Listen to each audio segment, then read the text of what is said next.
القرآن بيحكي عن ذي القرنين في سورة الكهف ويصفه بأنه رحالة جواب آفاق، رحل إلى أقصى الغرب وإلى أقصى الشرق وإلى أقصى الشمال.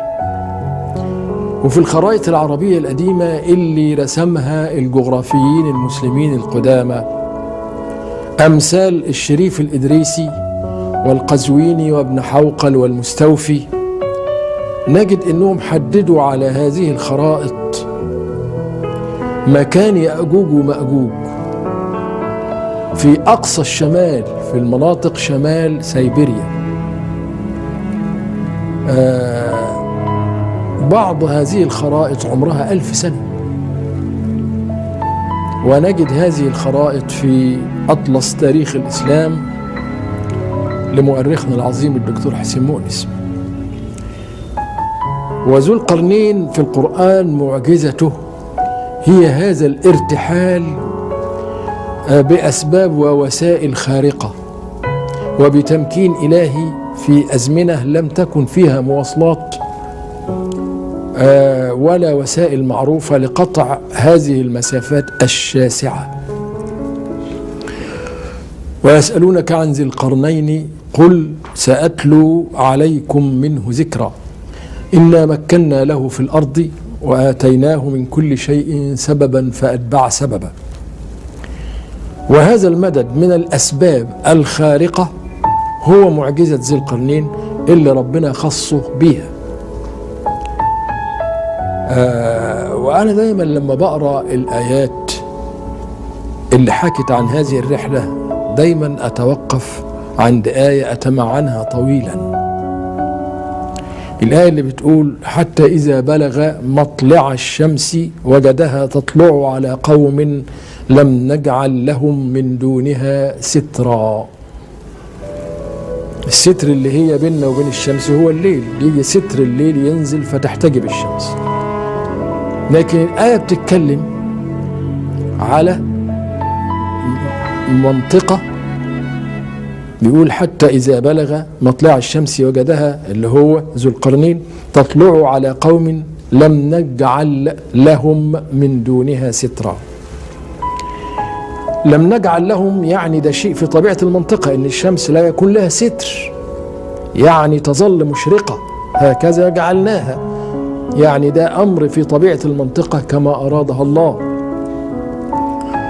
فهل هذه إشارة إلى أقصى الشمال حيث تظل الشمس مشرقة طول الليل ولا تغرب، وبالتالي ليس للناس من دونها ستر، وهو ده المكان الوحيد على الخريطة اللي الشمس فيها بحكم طبيعة الموقع لا يكون لها ستر.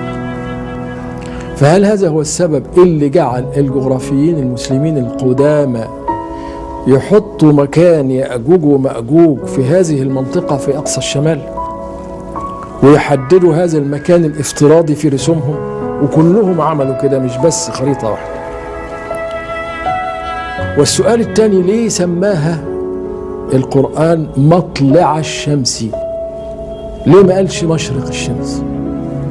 مع ان في الآية الأولى حتى إذا بلغ مغرب الشمس وجدها تغرب في عين حمئة، فكان المتوقع انه هيقول في الآية الثانية حتى إذا بلغ مشرق الشمس، يعني تبقى مشرق قدام مغرب، لأنه قال قبل كده حتى إذا بلغ مغرب الشمس وجدها تغرب في عين حمئة. لكن المرة دي ما قالش مشرق، قال مطلع. ليه؟ لأن المشهدية مختلفة، لأن هنا شمس مستمرة لا تغرب، فيخيل للناظر إن ده مطلعها الذي هو مطلعها، مش حكاية بتشرب وتغرب، لا، ده بيشوفها قدامه ثابتة كده ما فيش، فيتهيأ له إن ده المطلع بتاع الشمس اللي بتطلع منه، فعشان كده أطلق كلمة مطلع. وده يؤيد الفهم العلمي إن ذو القرنين في هذه اللحظة كان قدام الشمس القطبية اللي هي شمس منتصف الليل التي ليس بينها وبين الناس ستر، لأن ما فيش ليل، هي مجرد ملاحظة، لكن إذا لم نأخذ بهذا التفسير هيظل هناك سؤال: ليه جميع الجغرافيين العرب حددوا موطن يأجوج ومأجوج في المنطقة القطبية في أقصى الشمال؟ وعرفوا منين إن المكان يأجوج ومأجوج في أقصى الشمال والآيات على ما هي عليه مبهمة وغير محددة المعنى؟ هو رأي أستريح إليه كلما شاهدت هذا الفيلم ورأيت الشمس ولا ستر طبيعي بينها وبين الناس،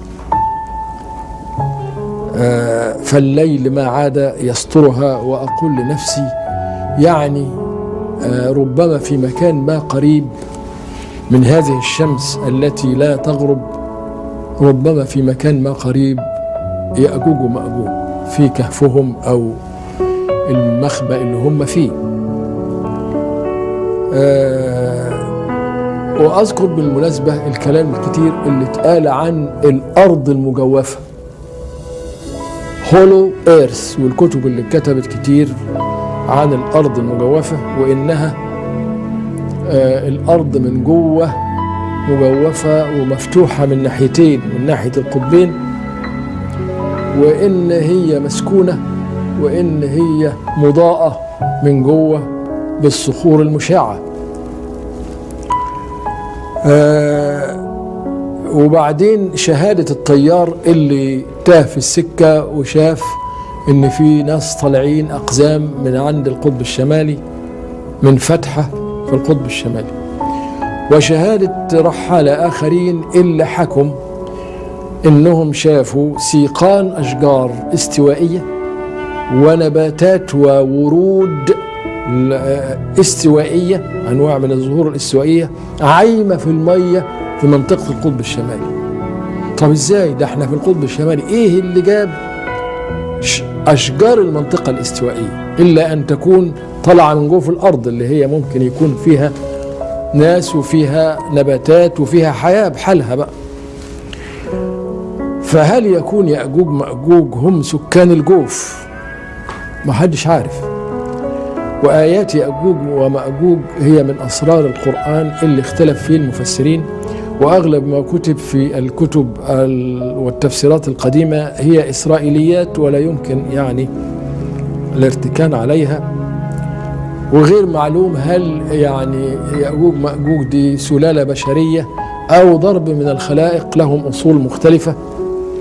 وطبعا التنوع في المملكة الحيوانية تنوع رهيب، اللي بيشوف حلقات العلم والإيمان والأفلام اللي بنجيبها واضح إن في تنوع عجيب وفظيع ومذهل في المملكة الحيوانية، لدرجة إن الواحد يقول ما خفي كان أعظم، ما يستعجبش لو كان في صنف شكله مش عارف إيه زي ما بيحكي الناس، كل شيء جايز.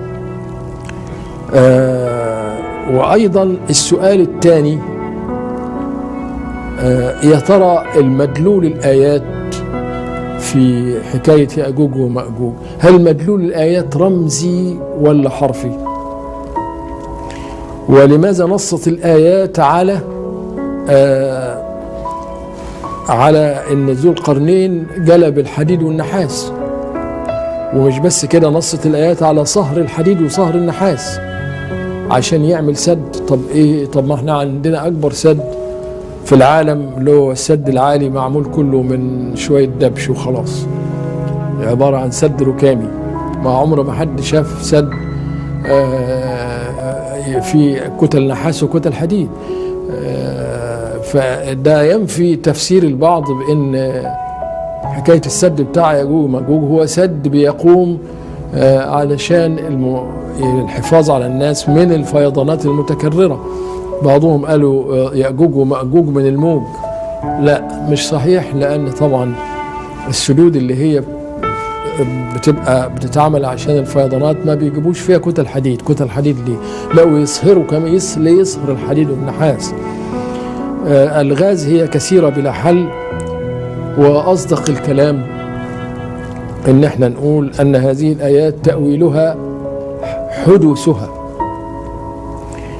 لكن بقى الفضول دايما بياخد الناس وعاوزين يعرفوا ايه حكاية علامات القيامة وايه اللي هيحصل بالظبط. لكن أفضل من ذلك أن نستعد لهذا اليوم بالأعمال الصالحة، وهذا هو كلام العارفين، والله أعلم.